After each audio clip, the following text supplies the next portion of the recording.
안녕하세요. 오늘은 트너의 2021년도 주요 전략 기술 발표에 대해서 좀 살펴보도록 하겠습니다. 요 내용은 2020년도 10월 달에 이미 언급된 내용들이고요. 가트너는 이미 여러분들도 잘 알고 계시겠지만 그 세계 시장 조사 기관으로서 상당한 어떤 신뢰성을 가지고 있는 그런 기관이라고 보시면 되겠습니다.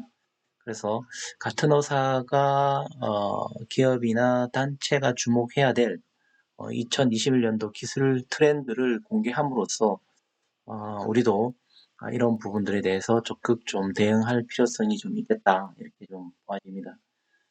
그래서 한 8가지 정도 되는데요.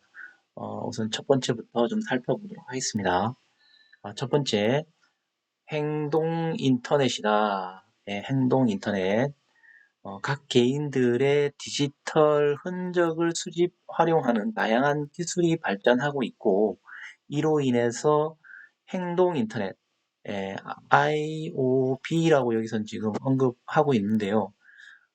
behavior, 행동을 인터넷을 통해서 뭐 이제 추적하고 이런 기술을 이야기를 한 것 같아요. 그래서 터너의 경우에는 이러한 뭐 여러 가지 새로운 트렌드의 어떤 기술적인 이런 개념들을 많이 또 이렇게 만들어내고 이렇게 하기도 합니다. 그래서 터너사에서 이야기하고 있는 IOB는 얼굴 인식, 위치 추적, 그리고 빅데이터 등 개인에게 직접적으로 집중하는 현재의 기술과 현찰 구매와 기기 사용과 같은 행동으로 인해 도출되는 데이터의 결합이다. 뭐 이렇게 이제 얘기를 합니다. 다시 말해서 흩어져 있는 인터넷의 개인에 대한 어떤 어, 그 디지털 흔적을 수집하고 활용한 기술이라고 보겠습니다. 그래서 이것을 우리가 IOP다 이렇게 좀 보아지기 때문에 이런 것들이 더 이제 발전하겠다 이런 얘기죠. 각 기업들은 이러한 데이터에 인간 행동에 영향을 미치기 위해 활용하는 것이고요.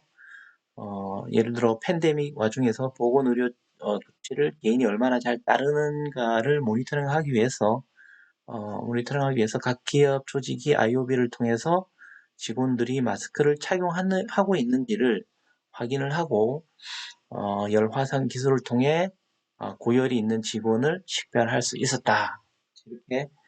이렇게 이것을 뭐 직접적으로 하는 게 아니라 어, 그 인간 행동에 영향을 미치기 위해서 이제 활용하는 이런 데이터로 이용한다는 거죠. 가트너 예측에 따르면 2025년 말이면 전 세계 인구의 절반이 최소 1개 이상의 공공, 민간 또는 IoB 기술 대상자가 될 것이다. 이렇게 언급을 하고 있습니다. 그래서 IoB는 기술적으로 활용 가능하지만 인간의 행동에 다양한 방식으로 영향을 미친다는 측면에서 윤리적, 사회적으로 논쟁점이 존재한다. 그렇겠죠. 여기서 조금 좀 한 가지 짚어봐야 될 것들이 최근에 애플에서 개인정보를 강화하겠다. 개인정보를 강화하겠다. 이런 또 정책을 내놔서 실질적으로 지금 페이스북하고 지금 몇 년 전에 좀 돌입을 했습니다. 이 디바이스 기기를 만들어내는 쪽에서 이런 것을 강화하게 되면 플랫폼은 어, 거기에 영향을 받을 수밖에 없죠. 그래서 대표적인 게 이제 뭐 여러 가지 페이스북이라든지 구글이라든지 이런 쪽이 이제 플랫폼에 오리엔티드한 이런 비즈니스 모델을 가지고 이제 할 텐데 실질적으로 이런 행동 인터넷에 관련된 부분들은 지속적으로 언급이 되면서 이러한 부분들을 계속 계속 음, 이러한 부분들을 계속 언급할 것이다. 이렇게 우리가 좀 보아집니다. 그래서 이렇게 좀 살펴볼 필요가 있고요. 그 다음에 두 번째 기술을 좀 살펴보도록 하겠습니다. 두 번째는 어, 토탈 익스피리언스, 종합 경험이다. 이렇게 또 언급을 하고 있네요. 한번 좀 살펴보도록 하겠습니다. 버크 부사장은 같은 어는 작년에 다중경영, 멀티 익스피리언스 기술을 주요한 전략 기술 트렌드 하나로 선정한 바 있으며 올해는 그보다 한 발 더 나아간 종합 경험, 멀티가 아니라 다중 경험이 아니라 종합 경험을 선정을 했다라고 합니다. 그래서 종합 경험이란 고객, 직원, 그리고 이용자 경험 규칙을 연결시키는 기술이다. 이렇게 밝혔고요. 또한 가트너는 각 기업이 경쟁적으로 종합 경험 기술을 선보이면서 경쟁에서 우위를 점하려고 할 것이고 향후 3년간 이런 경쟁이 벌어질 것이라고 예측을 하고 있습니다. 그래서 결국은 고객, 직원, 그 다음에 이용자 경험, 뭐 이런 걸로 실질적으로 경합을 할 것이다, 경쟁을 할 것이다. 이것이 이제 다 이제 연결이 되겠다는 거죠. 그런 측면으로 봤을 때 실질적으로 이제는 데이터라든지 뭐 이런 것들이 연결되는 그런 경쟁 사회로 뛰어들 것이다. 그리고 각 기업들은 코로나19로 인해 사람 간의 교류에 있어서 이동성이 제한이 되고 가상화, 분산화가 중요해지고 있기 때문에 특히나 이런 종합 경험에 따른 전략이 필요하다 이렇게 이야기를 하고 있습니다. 그래서 종합 경험은 새로운 비즈니스 결과를 도출하기 위해 다양한 참여자들의 경험을 개선하려는 기술들이고요.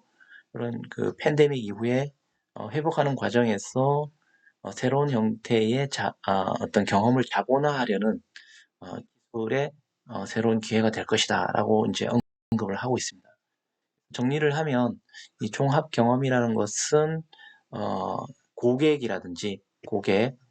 그다음 직원, 그리고 이용자 경험을 서로 연결시킨다 이렇게 보아지겠습니다. 그래서 이런 독립적인 어떤 그런 UI, UX가 아니라 고객이라든지 직원이라든지 또 사용자라든지 이런 것들을 토탈적으로 연결시키겠다. 이런 것들이 앞으로 새로운 기술의 경쟁력 우위를 점하는 전략 기술이 될 것이다. 이렇게 예측을 하고 있습니다. 그 다음에 이제 세 번째가 되겠는데요. 세 번째는 개인정보 보호 강화 컴퓨테이션 이렇게 이야기를 하고 있습니다. 그 어느 때보다도 글로벌 데이터의 정보보호 입법이 심화됨에 따라서 각 기업의 최고 정보 책임자들은 개인정보의 법률 위반 리스크를 안고 있다 이렇게 언급하고 있습니다. 이것이 아까 말씀드렸던 애플이라든지 뭐 최근에 이제 유럽의 어떤 그 GDPR 뭐 이런 것도 이제 무관하지 않죠. 그리고 이제 미국 같은 경우는 이제 CCPA 뭐 이런 부분들도 이제 새롭게 시행이 되고 있어서 우리가 좀 고민해 볼 필요가 있다 이렇게 보고요. 특히 이제 많은 그 플랫폼 기업들이 이제 많이 언급이 되고 있는데 최근에 보관되고 있는 데이터에 대한 보호 장치와 달리 개인정보 보호 강화 컴퓨테이션 기술은 데이터를 사용하는 와중에 비밀 및 개인정보 보호를 하는 기술을 말한다 이렇게 얘기합니다. 어쨌든 그 프라이버시를 소홀히 함으로 있어서 어떤 기업의 신뢰도라든지 개인정보의 어떤 침해 사고로 인해서 유출이 된다라고 한다면 여러 가지 어떤 신뢰성 문제에서는 굉장히 타격을 입는 어떤 그런 상황이기 때문에 개인정보 보호를 강화시키는 이런 추세로 되어 있습니다.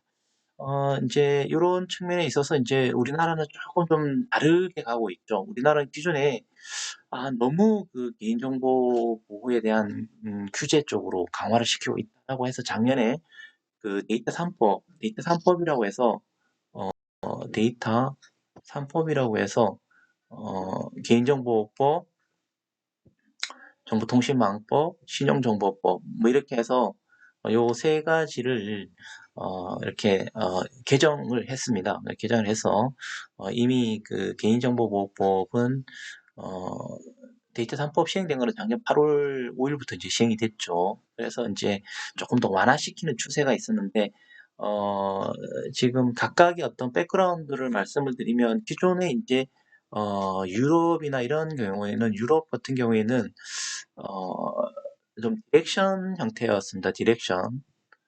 그래서 어, 여러 가지 어떤 그 권고 정도 수준의 개인정보 어떤 규칙이 있었다라고 하면 어, 이제 이게 GDPR이라는 유럽의 어떤 일반적인 개인정보 보호 레귤레이션 이런 법률이 시행됨으로 인해서 유럽 회원 국가의 28개 국가가 직접 구속력을 갖는 법이 이제 시행이 된 거죠.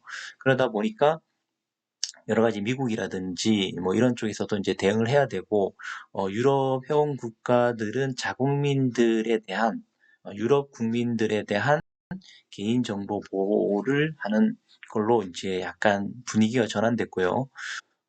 미국은 이제 약간 좀 결을 달리 하고 있습니다. 기존에 미국 같은 경우에는 약간 좀 자유롭게 데이터를 이제 활용하고 이렇게 돼서 특별히 이제 뭐 언급되는 일반적인 어떤 그런 법률은 없고 각 주마다 이렇게 해서 적용되는 법률이 있었는데 기존에 뭐 이제 의료 관련해서 HIPAA 이런 어떤 규정이 좀 있었고요.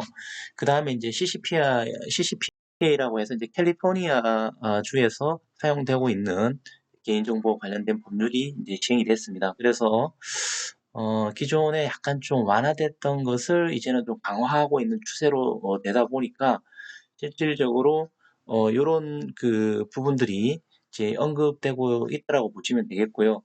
우리나라는 현재 기존에 너무 규제 형태로 간다. 그래서 조금 완화시키는 쪽으로 가자라고 해서 이 GDPR의 일정 부분들을 국내에 데이터 3법 개정을 하면서 약간 좀 반영을 시켜서 좀 가명 정보 처리라든지 뭐 데이터 포터블리티, 데이터 이동권, 그 다음에 뭐 여러 가지 프로파일링 대응권이라든지 뭐 이런 부분들을 계속 속속들이 지금 법에 반영을 시키고 있는 추세라고 보시면 되겠습니다. 그래서 가트너 사는 2025년까지 대기업 중 절반 정도가 신뢰할 수 없는 환경에서 데이터 처리 및 다중 이용자 데이터 분석에 있어서 이러한 기술을 도입할 것으로 보고 있다. 그래서 민감한 개인정보 이전이라든지 데이터 화폐라든지 사기 행위 분석이라든지 이런 활동을 필요로 하는 데이터 처리 활동에 대한 평가를 통해서 자사에 맞는 개인정보 보호 컴퓨테이션 기술을 선정해야 된다라고 가트너사가 이야기를 하고 있습니다. 여기서 이제 우리가 한 가지 좀 바라볼 것은 아무튼 그 가트너사가 이런 프라이버시에 대해서 관심을 가지고 앞으로 미국이나 유럽 쪽에서 이런 부분들로 전략 기술을 이용해서 추진해 나갈 것이다. 이렇게 지금 바라본다는 거죠. 그래서 우리가 거기에 같이 분위기나 트렌드를 보고 대응할 필요가 있겠습니다. 그 다음에 이제 네 번째 가트너사가 2021년도 주요 전략 기술로 이야기한 것이 분산 컴퓨테이션, 분산 클라우드, 분산 클라우드를 이야기하고 있습니다. 분산 클라우드란 퍼블릭 클라우드 서비스를 물리적으로 다른 장소에 제공하되 서비스 운영이라든지 거버넌스라든지 뭐 진화에 대한 책임은 퍼블릭 클라우드 제공자에게 부여하는 기술입니다. 이게 분산 클라우드. 그래서 저지연 데이터 비용 절감, 데이터 레지던시를 필요로 하는 기업들에게 매우 민첩한 데이터 환경을 제공하는 기술이다. 이렇게 좀 봐지고요. 고객의 입장에서는 이러한 기술은 클라우드 컴퓨팅 자원이 실제로 데이터 및 기업 활동이 벌어지는 물리적인 장소에서 가까운 위치에 위치할 수 있도록 이렇게 한다라고 했는데 이런 것을 우리가 엣지 클라우드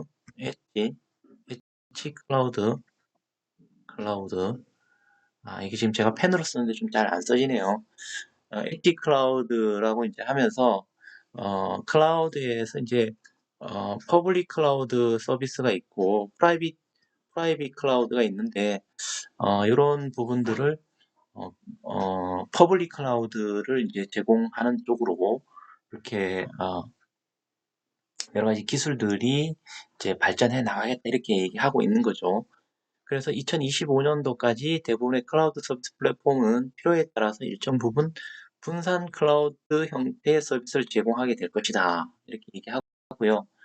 버크 부사장은 분산 클라우드는 개인 클라우드를 대체할 수 있으며 엣지 클라우드, 여기 나오네요. 엣지 클라우드를 포함한 다른 새로운 클라우드 컴퓨팅에 활용될 수 있을 것이다 라고 언급을 하고 있습니다. 이 기술은 클라우드 컴퓨팅 미래를 대표하는 기술이라고도 이렇게 밝혔다고 합니다. 그 다음에 가트너사에서 이야기한 2021년도 주요 전략 기술 5번째 애니웨어 운영체제. 애니웨어 운영체제란 모든 장소에서 고객 지원, 근무 지원, 그리고 분산된 인프라 전반에 걸친 사업 활동 등을 지원하는 IT 운영 모델이다. 그래서 최근에 이제 그 팬데믹에 관련돼 있는 코비드 19에 관련돼 있는 여러 가지 그런 갑작스러운 비상사태에 대해서 재택근무라든지 원격근무로 고객과의 소통하는 것과는 좀 다르다. 이렇게 얘기를 하고, 이 기술은 원격 사업을 지원하기 위한 협동, 생산성, 그 다음에 안전한 원격 접근성, 클라우드, 엣지 인프라, 디지털 경험이 개량화, 자동화하는 것이 포괄적인 어떤 기술이다라고 해서 이렇게 잠깐 VPN이라든지 이런 형태로 원격에서 이렇게 접근하기 위한 재택근무 이런 형태가 아니라 실질적으로 모든 장소에서 모든 장소에서 고객 지원이 되거나 근무 지원이 되는 분산된 인프라 전반에 대한 사업 활동, 비즈니스 활동을 지원하는 IT 운영 모델이라는 것이 실질적으로 좀 다른 측면에 있다 이렇게 우리가 좀 봐집니다. 그래서 2023년도 말까지 가트너에서 이제 추정하기는 2023년 말까지 기업 중 40%는 애니웨어 운영 체제를 도입해서 원격과 대면의 적절한 조화를 이루는 최적의 고객 및 근무 경험을 제공할 것이다. 이렇게 언급하고 있습니다. 2021년도 주요 전략기술 가트너사가 밝히고 있는 주요 전략기술 6번째는 사이버 보안의 메쉬 이렇게 언급하고 있습니다. 개인정보를 3번째 상위에 이렇게 언급을 하고요. 6번째 이제 사이버 보안에 대해서 이렇게 언급을 하고 있습니다. 그래서 사이버 보안 메쉬는 자산 또는 개인이 어디에 있든지 간에 모든 디지털 자산에 안전하게 접근할 수 있도록 해주는 기술이다. 이렇게 언급을 하고 있습니다. 그래서 이 기술은 클라우드 전달 모델을 통해서 정책의 집행과 결정을 분리시키고 어떤 신원에 대한 보안을 보장한다.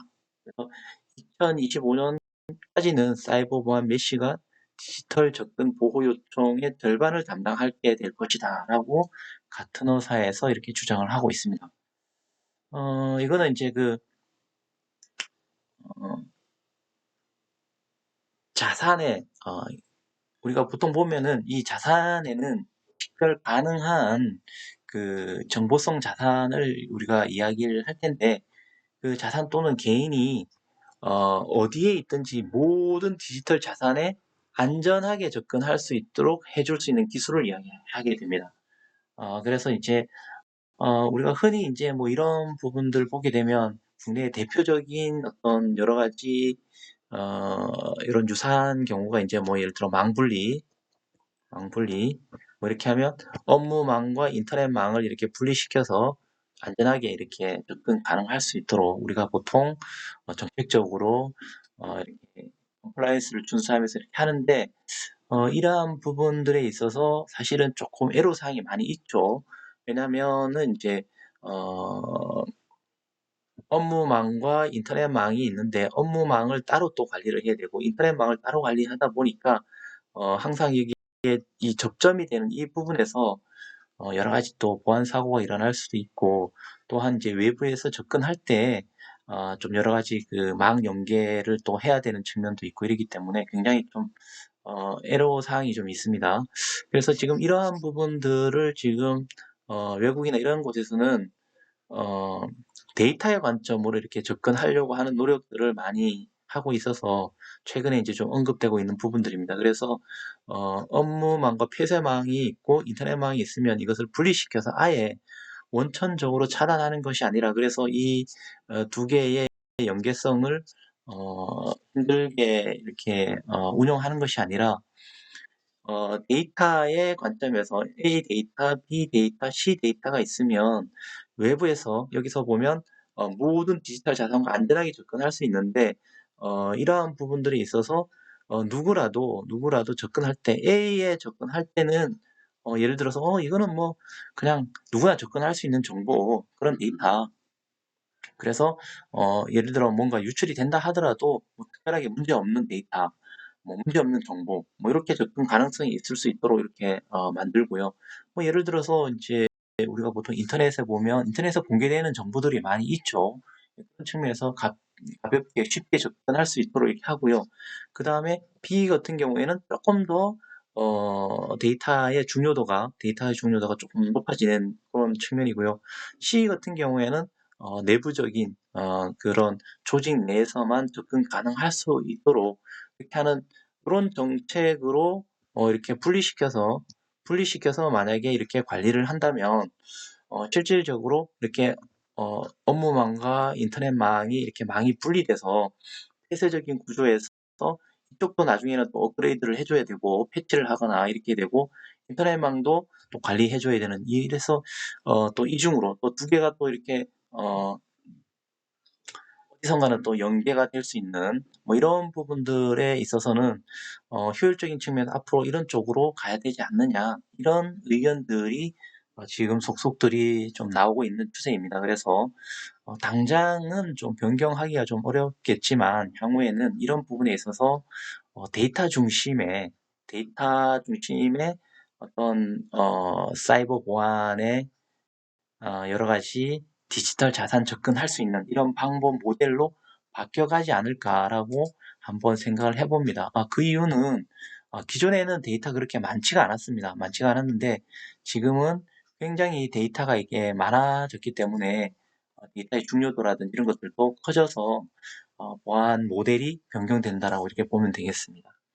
버크 부사장은 코로나19 팬데믹이 수년에 걸쳐 진행될 과정을 앞당겼고 우리가 보통 이것을 그냥 디지털 트랜스포메이션, 디지털 전환이다 이렇게 얘기하고 있는데 디지털 전환이다 이야기를 하고 있는데 이런 디지털 업계를 변화시켰다면서 우리는 이게 이미 벌써 임계점을 넘겼고 기업이 보유한 대부분의 사이버 자산은 이런 전통적인 물리적 보안 영역 밖에 놓이게 됐다. 이렇게 바라보는 거죠. 그래서 애니웨어 운영 체제가 진화함에 따라서 사이버 보안 메시는 클라우드 기반 애플리케이션, 통제되지 않는 기기에서 분산 데이터 등에 대한 보안 접근 사용에 있어서 가장 실용적인 기술이 될 것이다. 그러니까 쉽게 말하면 다시 말씀드리면 과거에는 이렇게 좀 단순하게 그냥 뭐 인터넷망과 업무망을 분리시켜서 이렇게 관리가 됐지만 이제는 굉장히 이제 복잡하게 됐다는 거죠. 복잡하게 얽히고 설키고 이렇게 데이터의 어떤 복잡성이 있기 때문에 이러한 부분들에 대한 여러 가지 새로운 디지털 자산에 접근하기 위한 모델링이 사이버 보안 메시 기술로 나타날 것인데 2021년도에 주요 전략으로 본다라고 이렇게 보면 되겠습니다. 2021년도 가트너사에서 바라보는 주요 전략 기술 7번째 지능형 컴포저블 비즈니스 이렇게 되어 있습니다. 버크 부사장이 이제 언급하기를 효율성을 위해 구축되어 온 정적 비즈니스 프로세스는 매우 취약하며 이러한 프로세스는 팬데믹으로 인한 주요 프로 모두 산산조각이 났다. 이렇게 이야기를 하면서 최고 정보 책임자들이 IT 리더들이 산산난 이 조각을 다시 주워 담으려 경영 환경 변화에 적응할 수 있는 기업 역량의 중요성을 함께 깨닫고 있다. 이렇게 이야기합니다. 여러 가지 이제 어, 새로운 상황 변화에 따른 효율성을 구축을 해야 되는데, 특히 이런 이제 코로나라든지 이런 부분들로 인해서 이제 여러 가지 환경이 이제 좀 달라지게 된 거죠.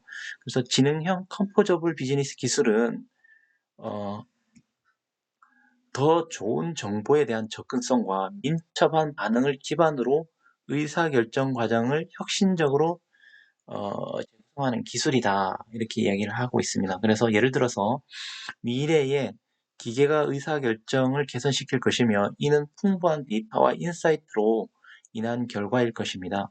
그래서 지능형 컴포저블 비즈니스는 디지털 기업의 획기적인 변화라든지 새로운 비즈니스 모델 자동화 운영, 신제품 서비스 채널의 길을 터줄 수 있는 기술일 것이다. 글쎄요, 여기서 이제 뭐 대표적인 기술이 뭐가 있을까요? 예를 들어 뭐 RPA라든지 RPA 자동화, 그 다음에 뭐 여러 가지 또 새로운 획기적인 기술에 최근에 뭐 여러 의사결정 과정에서 이제 AI, 인공지능, 뭐 빅데이터, 뭐 여러 가지 이런 지능형 정보와 비즈니스로 발전해 나갈 것이다. 이렇게 언급을 하고 있습니다. 그 다음에 이제 여덟 번째가 되겠습니다. 여덟 번째. 2021년도 가트너사가 이야기하고 있는 주요 전략 기술 여덟 번째 AI 엔지니어링 이렇게 했습니다. 가트너사 연구에 따르면 AI 프로토타입에서 실제 생산으로 이어지는 경우에는 53%에 지나지 않는다. 이렇게 언급을 하고 있습니다. 최고 책임자 및 IT 리더들이 AI 프로젝트를 실제 생산으로 전환시키는 것은 굉장히 많은 어려움들이 있는데 그 원인을 생산할 수 있는 수준의 AI 파이프라인을 개발하고 관리할 수 있는 도구가 부족하기 때문이다. 이야기를 하고 있습니다. 그래서 AI 기반 생산 기술의 핵심은 AI 엔지니어링으로부터 찾을 수가 있다. 그래서 AI 엔지니어링이란 뭐냐 도대체? AI 엔지니어링이란 다양한 AI 및 기계학습 또는 지식 그래프와 같은 의사결정 모델의 거버넌스와 생애주기 관리에 대한 학문 분야다. 네, 다시 한번요. 다양한 AI 및 기계학습 또는 지식 그래프와 같은 의사결정 모델의 거버넌스와 생애주기에 관련되어 있는 어, 학문이다. 그래서 엔지니어링 이렇게 하게 되면 실질적으로 거버넌스 우리가 보통 이제 거버넌스라는 용어를 많이 쓰는데요. 쉽게 설명하면 통제와 지시 이렇게 보면 됩니다. 우리가 보통 뭐 여러 가지 어려운 용어 중에서 뭐 거버넌스 이렇게 많이 얘기하는데 어떤 하나의 어떤 도메인 안에서 혹은 조직 안에서 그것을 통제하고 지시할 수 있는 뭐 이런 부분들을 우리가 거버넌스다 이렇게 통칭을 하고 있습니다. 그런 상황과 이제 생애 주기는 이제 라이프 사이클.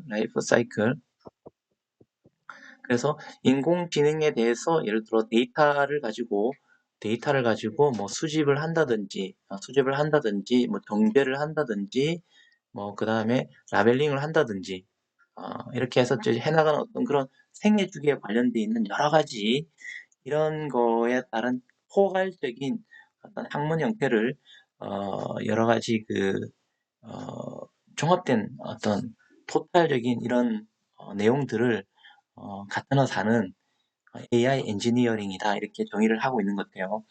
AI 엔지니어링은 데이터의 운영, 그다음 모델 운영, 개발 운영 이 세 가지로 나누어지고요. 확고한 AI 엔지니어링 전략은 AI 모델의 성과, 확장성, 해석력, 그리고 신뢰성을 증진시키고 AI 투자의 가치가 전달할 수 있도록 하는 기술이다. 이렇게 이제 언급을 하고 있습니다. 전략에서 AI 모델의 성과, 그다음에 확장성, 그다음에 해석력, 뭐 이런 것들을 이제 언급하고 있습니다. 그리고 이제 특히 이제 여기서 이제 어떤 신뢰성이 중요하죠. AI 인공지능에서 신뢰성이라는 것은 굉장히 중요합니다. 그리고 한 가지 더 제가 아까 소두에 말씀드릴 때 8가지라고 말씀드린 한 가지 더 있습니다. 이제 9가지. 2021년도 가트너사가 얘기하고 있는 주요 전략 기술 9번째는 초자동화다. 그래서 비즈니스 기반 초자동화는 기업들이 신속하게 최대한 많이 승인된 사업 및 프로세스를 식별, 검증, 그리고 자동화하는 접근법을 말하고요. 초자동화란 지난 몇 년간 주목을 받아왔으나 팬데믹으로 인해 모든 것이 디지털이 우선이 되고, 그렇죠? 예, 이제 디지털로 이제 비대면이 돼야 되니까 실질적으로 이제 디지털로 이제 접근을 하게 되고, 그래서 우선시 되고 있는 상황에서 기술에 대한 수요가 굉장히 높아졌습니다. 뭐 어떤 게 있을까요? 대표적으로 제가 지금 기억나는 것은 예를 들어서 뭐 원격 회의를 한다든지 재택근무를 한다든지 이렇게 하면 뭐 교육이라든지 이런 측면에 있어서는 줌 이런 같은 것도 굉장히 그 디지털 기술에 의존하는 이런 부분들로 있어서 지금 현재 각광을 받고 있죠. 그래서 요 기업의 이해관계자들 요구에 의해서 70% 기업들이 10여 개의 초자동화 구상을 게시한 바가 있고요. 이런 것들의 자동화에 대한 부분들은 RPA, 뭐 금융권 같은 데서는 지금 RPA가 굉장히 이제 도입이 되고, 또 이제 뭐 조금은 이제 관심에서 좀 멀어지긴 했으나 이제 챗봇 같은 것도 좀 자동화를 대체할 수 있는 부분들이 될 것 같고요. 그래서 버크 부사장은 초자동화는 이제 피할 수 없으면 불가역적이다. 모든 것이 자동화되어야 하고 그렇게 될 것이다라고 이야기를 하고 있습니다. 이렇게 해서 2021년도 1월 달에 가트너사에서 세계적인 시장 조사기관 가트너사에서 이야기하고 있는 주요 전략 기술에 대해서 살펴봤습니다. 다시 한번 정리를 해보면 여러 가지 뭐 사이버 보안이라든지 개인정보, 그 다음에 이런 초자동화, 뭐 RPA 기술, 뭐 챗봇, 이런 초자동화라든지 뭐 이런 우리가 이미 어느 정도 알고 있는 이런 내용들이 언급이 되고 있습니다. 여러분들 뭐 같은 회사에서 언급하고 있는 내용들이라서 조금 한번 살펴보는 것도 좋은 기회라고 생각이 됩니다. 그래서 한번 살펴보았습니다. 네, 들어주셔서 감사합니다. 고맙습니다.